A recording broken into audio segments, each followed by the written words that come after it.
नमस्कार, मैं हूं सत्यपाल और आप देख रहे हैं CWB Hindi news. CET exam 2022 update. Common eligibility test यानी सीईटी एग्जाम 2022 एग्जाम से 4 दिन पहले ही पेपर सोल्वर यानी मुन्ना भाई का शक पैदा हो गया है। हरियाणा स्टाफ सिलेक्शन कमीशन यानी HSSA की पड़ताल में 11,387 संदिग्ध रजिस्ट्रेशन पाए गए हैं, जिनमें गड़बड़ी की आशंका जताई गई है। इनमें से 11,000 रजिस्ट्रेशन में धुंधली फोटो यूज हुई है, वहीं 287 रजिस्ट्रेशन में फोटो का इस्तेमाल नहीं किया गया है, जिसके बाद सभी अभ्यर्थियों को कहा गया है कि वे धुंधली फोटो की जगह फोटो साफ करके अपलोड करें। इसके बाद ही उन्हें एडमिट कार्ड जारी किए जाएंगे। सीईटी एग्जाम 5 और 6 नवंबर को होने हैं। पहली बार एग्जाम के दौरान आंखों की पुतली की जांच की जाएगी। परीक्षा केंद्रों पर आधार कार्ड आधारित यह जांच होगी।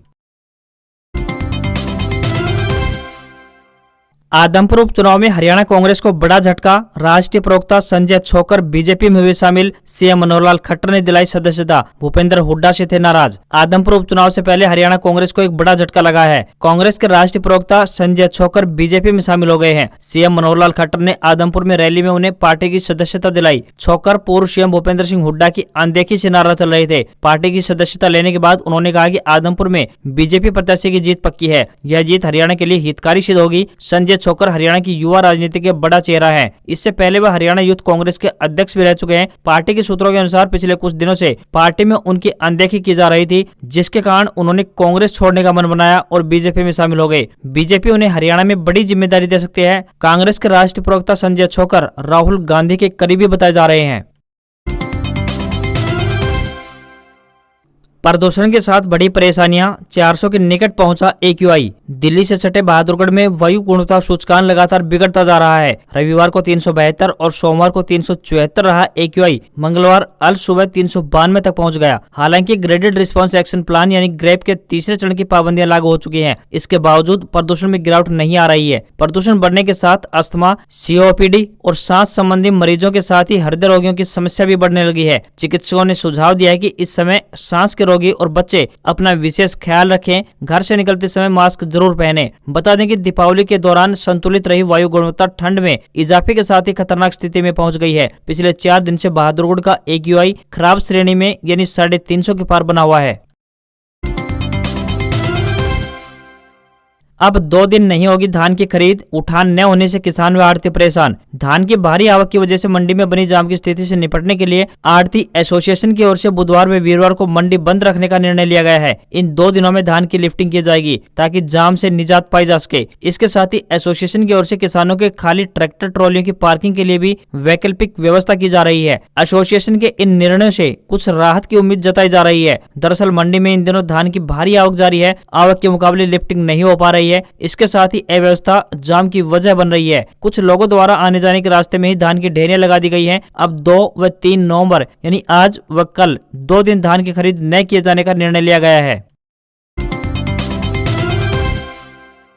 थम गया आदमपुर उपचुनाव का प्रचार अभियान। 3 नवंबर को है मतदान। आदमपुर उपचुनाव के चलते मंगलवार की सायं 5 बजे चुनाव प्रचार अभियान थम गया। चुनाव मैदान में उतरे प्रत्याशी अब डोर टू डोर ही मतदाताओं से वोट की अपील कर सकेंगे। इसके अलावा वे अब भीड़ भी जमा नहीं कर पाएंगे। चुनाव प्रचार खत्म होने से पहले विभिन्न राजनीतिक दलों के दिग्गजों ने अपने अपनी पार्टी प्रत्याशियों के लिए जन समर्थन जुटाया। चुनाव प्रचार थमने से पहले आदमपुर उपचुनाव में मुख्यमंत्री मनोहर लाल खट्टर भी आदमपुर पहुंचे और प्रचार किया। आदमपुर उपचुनाव में भाजपा से भावे बिश्नोई, कांग्रेस से जयप्रकाश, इनेलो से कोडाराम नंबरदार, आम आदमी पार्टी से सतेंद्र सिंह आदि का भाग्य दांव पर लगा हुआ है। जिला निर्वाचन अधिकारी एवं उपायुक्त उत्तम सिंह ने बताया कि आदमपुर विधानसभा उपचुनाव के लिए प्रचार प्रसार बंद हो गया है। इसलिए आदमपुर विधानसभा क्षेत्र में चुनावी प्रचार में लगे बाहर के नेता, कार्यकर्ता या अन्य लोग विधानसभा क्षेत्र को छोड़ने की हिदायत दी गई है। उन्होंने बताया कि आदमपुर विधानसभा क्षेत्र में आदर्श आचार संहिता को दृढ़ता से लागू करने के लिए अतिरिक्त 2 टीमें बनाई गई हैं ताकि आचार संहिता को सख्ती से लागू किया जा सके।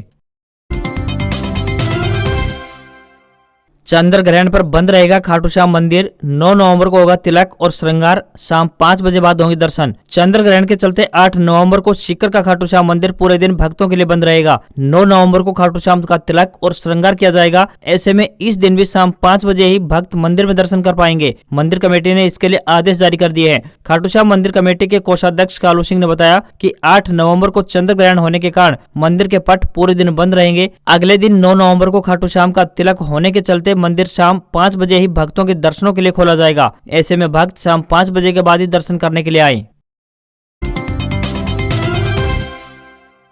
Haryana CET 2022 update. सीईटी उम्मीदवारों के लिए फ्री बस सेवा, सीएम मनोहर लाल खट्टर ने किया ऐलान। सीईटी 2022 की परीक्षा 5 और 6 नवंबर को आयोजित होने वाली है। इसके लिए नेशनल टेस्टिंग एजेंसी द्वारा तैयारी संपन्न हो चुकी है। साथ ही परीक्षा के लिए हरियाणा सरकार ने भी पुख्ता तैयारियां कर ली है। हरियाणा के सीएम मनोहर लाल खट्टर ने कहा है कि उम्मीदवारों को सरकार के उपहार के रूप में हरियाणा रोडवेज बसों में सीईटी एग्जाम उम्मीदवारों से कोई बस किराया नहीं लिया जाएगा। सीएम ने जनता से 5 और 6 नवंबर को सीईटी निर्धारित होने पर कम यात्रा करने की अपील की है, ताकि सीईटी उम्मीदवार आसानी से अपनी परीक्षा केंद्रों तक पहुंच सकें। सीईटी ग्रुप सी के लिए लगभग 11 लाख उम्मीदवारों ने आवेदन किया है। सीएम खट्टर ने कहा है कि परीक्षा को सुचारू रूप से चलाने के लिए पूरी तैयारी कर ली गई है। हरियाणा में लगभग 2000 परीक्षा केंद्र बनाए गए हैं। सीएम खट्टर ने कहा है कि 5 जिलों में परीक्षा केंद्र स्थापित नहीं किए जाएंगे। इनमें चरखी दादरी, झज्जर, रोहतक, जींद और नूह जिले शामिल हैं। हालांकि अगली बार से इन जिलों के प्रतिष्ठित स्कूलों में परीक्षा केंद्र बनाए जाएंगे। ग्रुप सी के लिए सीईटी एग्जाम 5 और 6 नवंबर को 2 दिन आयोजित की जाएगी और परिणाम 15 दिसंबर तक आने की उम्मीद है। 5 महीने बाद इसी तरह से ग्रुप डी की परीक्षा के लिए सीईटी आयोजित की जाएगी।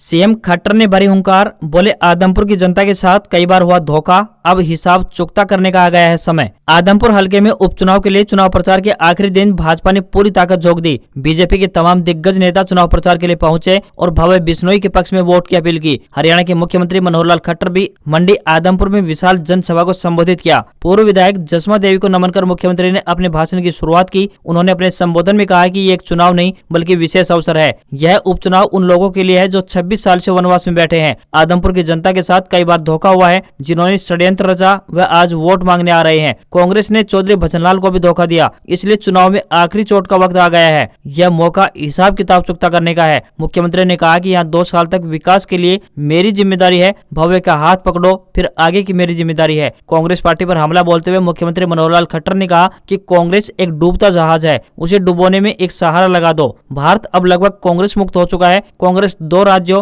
यानी राजस्थान और छत्तीसगढ़ में ही बची है। राजस्थान में सरकार हिंडोले खा रही है। हरियाणा में इस पार्टी में 2 ही लोग हैं, एक पिता और दूसरा पुत्र। इन नेताओं का पार्टी के नेताओं का भी साथ नहीं है। न तो कुमारी शैलजा और न ही सुरजेवाला उनका सहयोग कर रहे हैं। वहीं किरण चौधरी भी इनसे दूरी बनाए हुए हैं। प्रदेश में कांग्रेस अब 2 आदमियों की पार्टी बनकर रह गई है।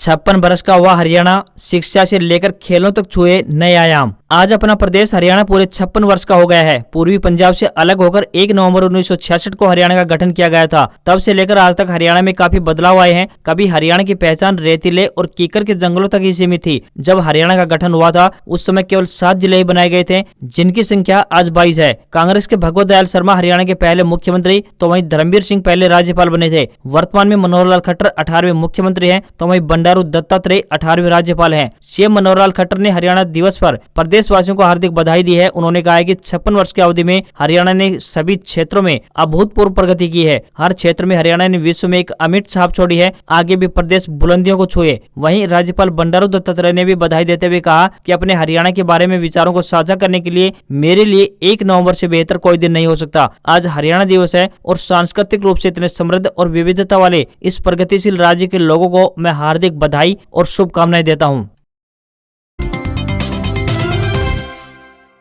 चंडीगढ़ हाईकोर्ट में आई भर्ती, आवेदन हुए शुरू। चंडीगढ़ हाईकोर्ट में विभिन्न पदों पर भर्ती के लिए आवेदन मांगे गए हैं। आपको बता दें कि यह भर्तियां कॉन्ट्रैक्ट आधार पर की जाएंगी। जो भी उम्मीदवार इन पदों के लिए इच्छुक है वह अपने आवेदन भेज सकता है। इन पदों के लिए उम्मीदवारों को ऑनलाइन आवेदन भेजने होंगे। इच्छुक व योग्य उम्मीदवार आधिकारिक वेबसाइट पर अपने आवेदन जमा करवा सकते हैं। आवेदन शुरू करने की तिथि की बात करें तो 1 नवंबर 2022 है। आवेदन करने की अंतिम तिथि 21 नवंबर 2022 तय की गई है। इन पदों के लिए उम्मीदवार का 55% अंकों सहित 12वीं पास होना जरूरी है। जनरल के लिए 1000 रुपए, तो वहीं SC, ST, OBC व ESM कैंडिडेट के लिए 750 रुपए फीस तय की गई है। न्यूनतम आयु 18 वर्ष तो अधिकतम आयु 30 वर्ष निर्धारित की गई है। ST, OBC, PWD व फिजिकल हैंडीकैप्ड वर्ग के उम्मीदवारों को सरकारी नियमों के अनुसार आयु सीमा में छूट दी जाएगी। इन पदों के लिए उम्मीदवारों को ऑनलाइन आवेदन करने होंगे। उम्मीदवारों से विनम्र निवेदन है कि भर्ती के लिए आवेदन करने से पहले आधिकारिक विज्ञापन अवश्य देख लें। तीन बड़े बदलाव हुए। कॉमर्शियल सिलेंडर 115 रुपए 50 पैसे सस्ता, तो हवाई यात्रा महंगी हो सकती है। 1 नवंबर से देश भर में 3 बदलाव हुए हैं। अब कॉमर्शियल गैस सिलेंडर 115 रुपए सस्ता मिलेगा। जेट फ्यूल महंगा हो गया है, जिससे हवाई किराया बढ़ सकता है। इसके अलावा जीएसटी से जुड़े नियमों में भी बदलाव हुए हैं। आज से पेट्रोल की कीमत में 40 पैसे प्रति लीटर की कटौती की उम्मीद जताई जा रही थी, लेकिन तेल कंपनियों ने दामों में कोई बदलाव नहीं किया है। 19 किलो वाले कॉमर्शियल एलपीजी सिलेंडर की कीमत 115 रुपए 50 पैसे कम कर दी गई है। 14.2 किलोग्राम वाले घरेलू सिलेंडर के दाम में कोई बदलाव नहीं किया गया है। 19 किलो वाले कॉमर्शियल एलपीजी सिलेंडर की कीमत अब दिल्ली में 1859 रुपए से घटकर 1744 रुपए पहुंच गई है। एविएशन टर्बाइन फ्यूल यानी एटीएफ या यूं कहें कि जेट ईंधन की कीमतों में 4842.37 रुपए की बढ़ोतरी की गई है। कीमतें बढ़ने से हवाई सफर महंगा हो सकता है। वहीं जीएसटी रिटर्न के नियमों में बदलाव किया गया है। अब 5 करोड़ रुपए से कम टर्नओवर वाले टैक्स पेयर्स के लिए जीएसटी रिटर्न में 4 अंकों का एचएसएन कोड लिखना अनिवार्य होगा। इससे पहले 2 अंकों का एचएसएन कोड डालना होता था। पेट्रोल की कीमत में 40 पैसे प्रति लीटर की कटौती की उम्मीद जताई जा रही थी, लेकिन तेल कंपनियों ने दामों में कोई बदलाव नहीं किया है। देश की राजधानी दिल्ली की बात करें तो 1 लीटर पेट्रोल की कीमत 96 रुपए 72 पैसे है, तो वहीं 1 लीटर डीजल 89 रुपए 62 पैसे प्रति लीटर में बिक रहा है। साथ ही आपको बताते चलें कि एलपीजी सिलेंडर की डिलीवरी ओटीपी बताकर ही होगी। ये नियम 1 नवंबर से लागू होना था, लेकिन ऑयल मार्केटिंग कंपनियों की तरफ से इसे लेकर कोई भी नोटिफिकेशन अभी तक जारी नहीं किया गया है।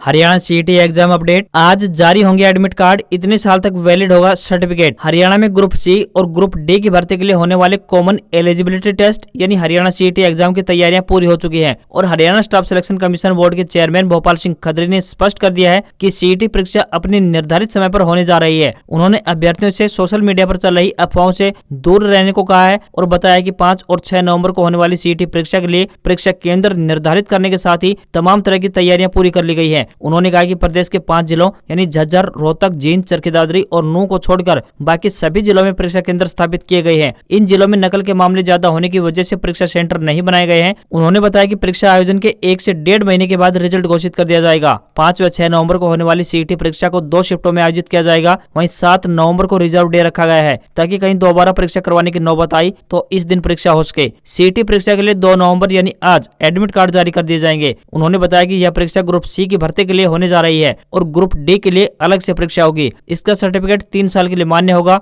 लेकिन दोनों भर्तियों के लिए रजिस्ट्रेशन एक ही बार होगा। वहीं अभ्यर्थियों को सहूलियत के लिए परीक्षा केंद्र साथ लगते जिलों में दिए गए हैं। पहली शिफ्ट की परीक्षा का समय की बात करें तो 10 बजे से प्रारंभ होकर 11:45 तक चलेगी। इस परीक्षा के लिए रिपोर्टिंग टाइम सुबह 8 बजे का रहेगा। वहीं दूसरी शिफ्ट की बात करें तो दोपहर 3 बजे से लेकर शाम 4:45 तक यह परीक्षा चलेगी। इसके लिए रिपोर्टिंग समय दोपहर 1:30 बजे का रहेगा। Haryana panchayat election update. 9 जिलों में मतदान। आज शाम को आएंगे सरपंच व पंच के परिणाम। हरियाणा में प्रथम चरण के 9 जिलों में बुधवार को सरपंच व पंच पद के लिए मतदान होगा। भिवानी, झज्जर, जींद, कैथल, महेंद्रगढ़, नूंह, पंचकुला, पानीपत और यमुनानगर जिले में सुबह 7 बजे से लेकर शाम 6 बजे तक वोट डाले जाएंगे। मतदान के तुरंत बाद परिणाम जारी कर दिए जाएंगे। रात 8 बजे से लेकर 10 बजे तक जीतने और हारने वाले की तस्वीर साफ हो जाएगी। राज्य चुनाव आयोग ने मतदान को लेकर तमाम तरह की तैयारियां पूरी कर ली हैं। मतदान प्रक्रिया में शामिल होने वाले अधिकारी और कर्मचारी बूथों पर पहुंच चुके हैं। इन 9 जिलों में जिला परिषद और ब्लॉक समिति के लिए 30 नवंबर को मतदान हो चुका है। अब पंच और सरपंच बनने के लिए दावेदारों ने अपनी पूरी ताकत झोंकी हुई है। आपको साथ ही यहाँ पर यह भी बताते चलें कि 133 सरपंच और 17,158 पंच अब तक सर्वसम्मति से चुने जा चुके हैं। हादसे के तीसरे दिन मोरबी पहुंचे पीएम मोदी, घायलों और अपनों को खोने वाले परिवारों से मिले, टूटे ब्रिज का मुआयना भी किया। गुजरात में ब्रिज हादसे के 2 दिन बाद मंगलवार को प्रधानमंत्री नरेंद्र मोदी मोरबी पहुंचे। यह उन्होंने सिविल अस्पताल में घायलों से मिलकर उनका हाल जाना। इसके बाद वे अपनों को खोने वाले परिवारों से एसपी ऑफिस में मिले। उन्होंने यहाँ अफसरों के साथ बैठक भी की। मोरबी आते ही पीएम ने सबसे पहले घटनास्थल पहुंचकर मच्छू नदी पर टूटे ब्रिज का मुआयना किया। मोरबी में 30 अक्टूबर की शाम हुए पुल हादसे में अब तक 135 शव बरामद हो चुके हैं। शवों की तलाश मंगलवार को भी जारी है। एनडीआरएफ के मुताबिक नदी में 2 और शव फंसे हो सकते हैं। 125 लोगों की टीम और 12 नाव के साथ गोताखोर तलाशी कर रहे हैं। गुजरात में बुधवार को एक दिन का राजकीय शोक घोषित किया गया है। साथ ही सुप्रीम कोर्ट से पुल हादसे की न्यायिक जांच की मांग की गई है। इस पर अदालत 14 नवंबर को सुनवाई करेगी। अब तक इस हादसे में पुल का रखरखाव करने वाली ओरेवा कंपनी के 2 मैनेजर, ब्रिज की रिपेयरिंग करने वाले 2 कॉन्ट्रैक्टर, 2 टिकट क्लर्क और 3 सिक्योरिटी गार्ड्स को गिरफ्तार किया जा चुका है। तेजी में बंद हुआ शेयर बाजार। सेंसेक्स 374 अंक बढ़कर 61,121 पर बंद, तो निफ्टी 133 अंक चढ़ा। अडानी एंटरप्राइजेज टॉप गेनर रहा। ग्लोबल मार्केट से मिले पॉजिटिव संकेतों से शेयर बाजार में हफ्ते के दूसरे कारोबारी दिन तेजी देखने को मिली है। सेंसेक्स 374 अंकों की तेजी के साथ 61,121 के स्तर पर बंद हुआ है। निफ्टी की बात करें तो ये 133 अंक बढ़कर 18,145 के स्तर पर पहुंच गया। सेंसेक्स के 30 में से 22 शेयरों में तेजी देखने को मिली है, वहीं सिर्फ 8 शेयरों में गिरावट देखने को मिली। वहीं सराफा बाजार की बात करें तो सोने और चांदी दोनों में ही तेजी देखने को मिली है। 24 कैरेट सोना 50,691 रुपए प्रति 10 ग्राम पर बंद हुआ है। चांदी की बात करें तो ये 59,048 रुपए प्रति किलोग्राम पर पहुंच गई है। वहीं रुपया डॉलर के मुकाबले 10 पैसे मजबूत होकर 82 रुपए 71 पैसे के स्तर पर पहुंच गया है। आज खबरों में बस इतना ही। देखते रहिए CWB हिंदी न्यूज। नमस्कार।